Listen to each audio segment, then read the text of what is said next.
Hi guys, Christmas has come very early this year. For those who don't know what I'm holding, allow me to tell you more.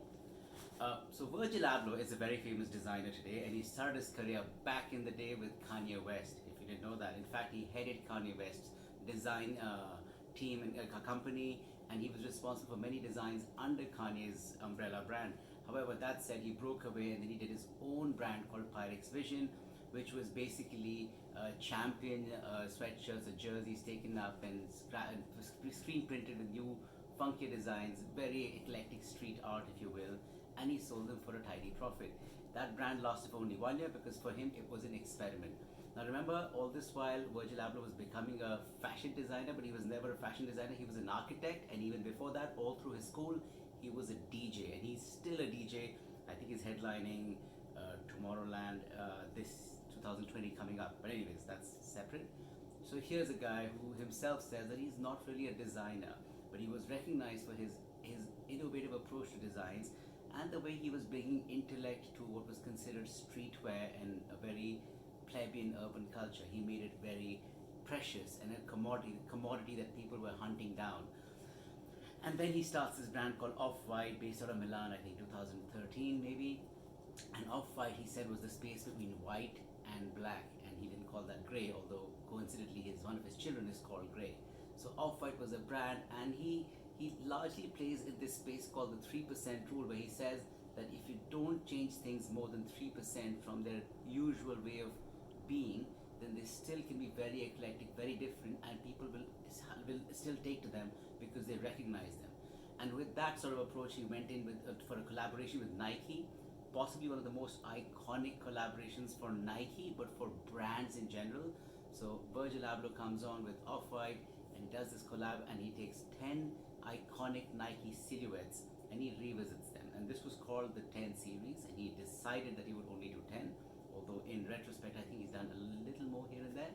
However, all said and done, this is let me show it to you properly. This is the 10 Nike Air Force One low done with Virgil Abloh. And if you know his design aesthetic, he uses a lot of inverted quotes. So he's got inverted quotes there, and it says the Nike swoosh. A lot of his design is sometimes very literal. So for example, the boots just say for walking, or the bag that says cash inside, or just sculpture, the binder clip bags. So that's what he does, and this is why it's his way of writing Nike swoosh. And his design is often marked by having 4 arrows.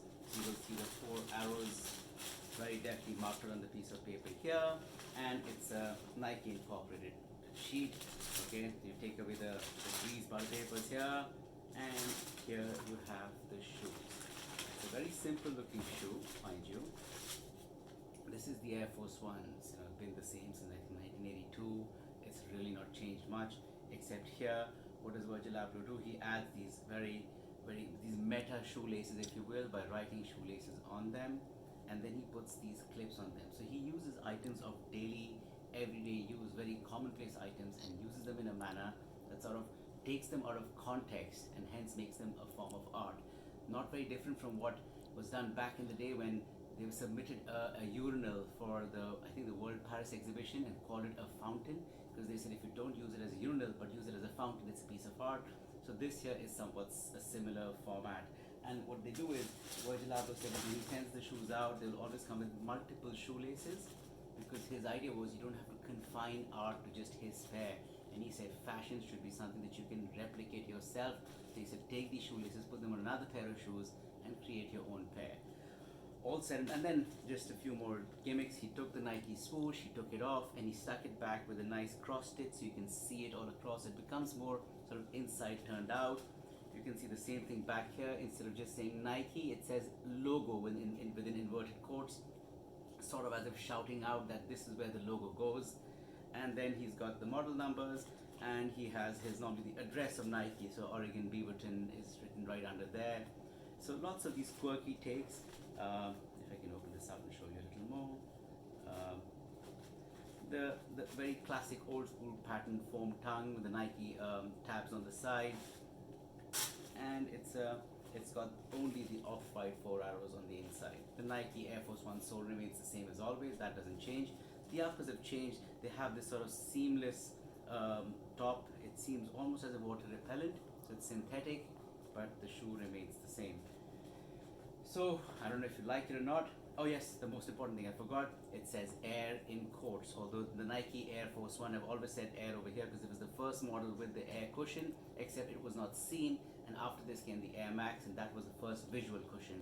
But Virgil Abloh, just to make the point further, more impressive, wrote Air on both the shoes in double quotes, and now you know it's a Nike Off-White thing.